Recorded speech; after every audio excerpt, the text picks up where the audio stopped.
สวัสดีครับวันนี้ผมจะพาทุกท่านมารู้จักผลไม้ป่าชนิดหนึ่งที่แบบเราหากินได้ยากมาก มันจะอยู่ตามป่าไม้ดิบอะไรเงี้ยแล้วก็ที่เห็นมากก็จะเป็นตามป่าเขาแล้วก็ป่าพื้นแถบอีสานอย่างเงี้ยฮะมาดูกันครับว่ามีรูปจะเป็นยังไงครับว่าผมจะพาทุกท่านไปทำยังไงกินเชิญครับผม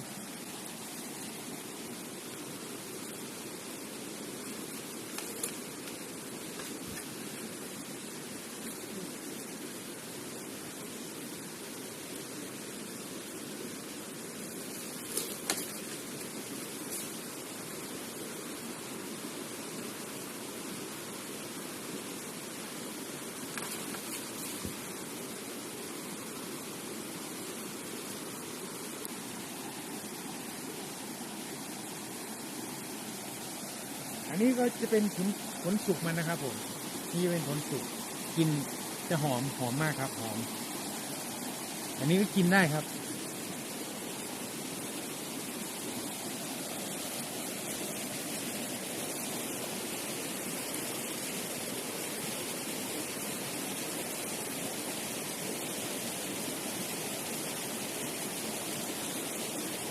โอเคไปลองกัน4 ลูกครับผมโอเคครับไปครับ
ครับหั่นแล้วก็จะเหลือครึ่งหนึ่งนะครับครึ่งหนึ่งแล้วก็จะแกะส่วนตรงกลางออกนี่ฮะ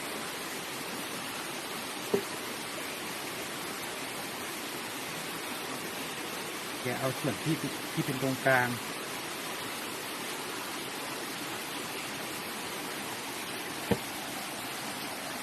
กีบมันจะมีกีบ2 กีบหรือ3 กีบตรงกลางเนี่ยฮะ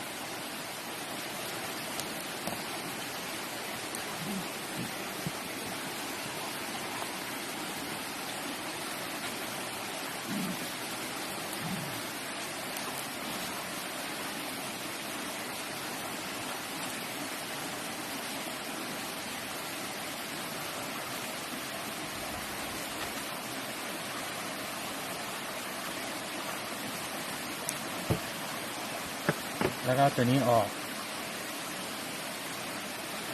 ก็ทิ้งไป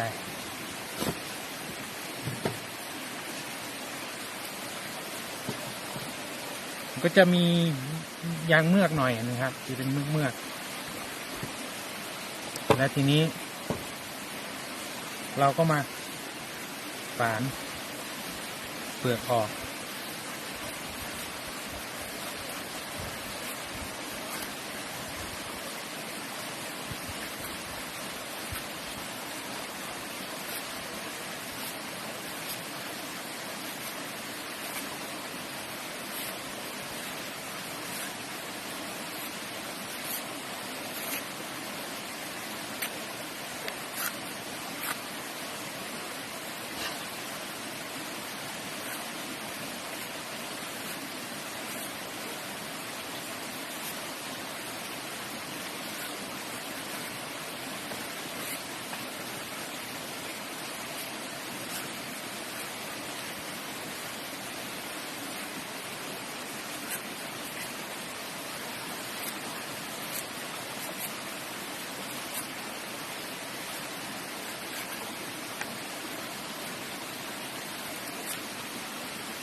ฝานเสร็จแล้วก็จะได้ประมาณนี้ครับผม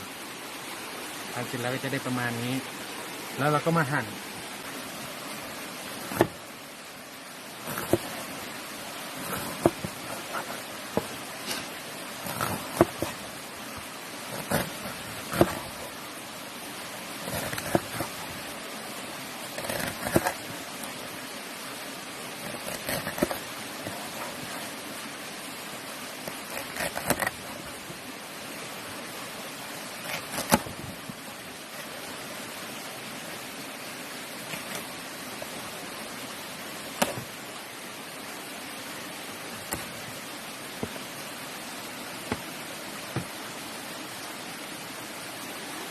ก็จะได้ประมาณนี้ฮะ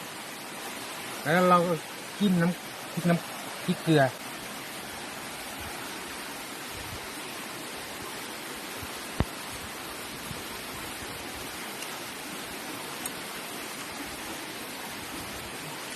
รสชาติของมันนะครับ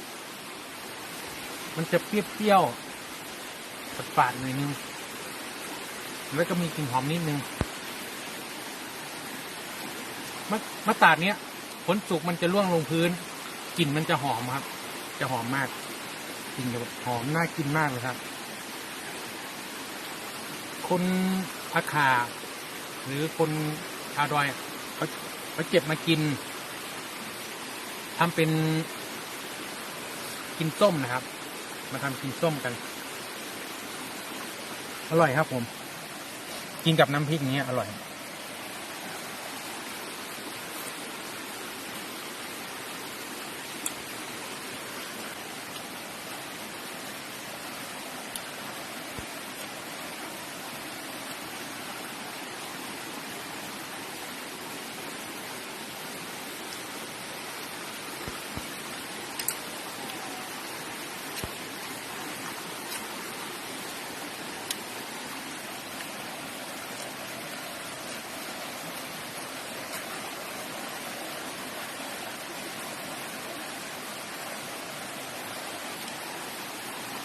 ตัดเลย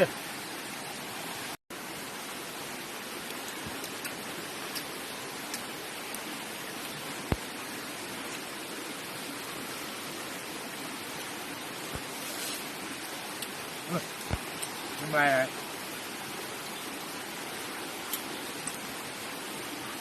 อร่อยมากครับผมฝากกดติดตามช่องด้วยนะครับผม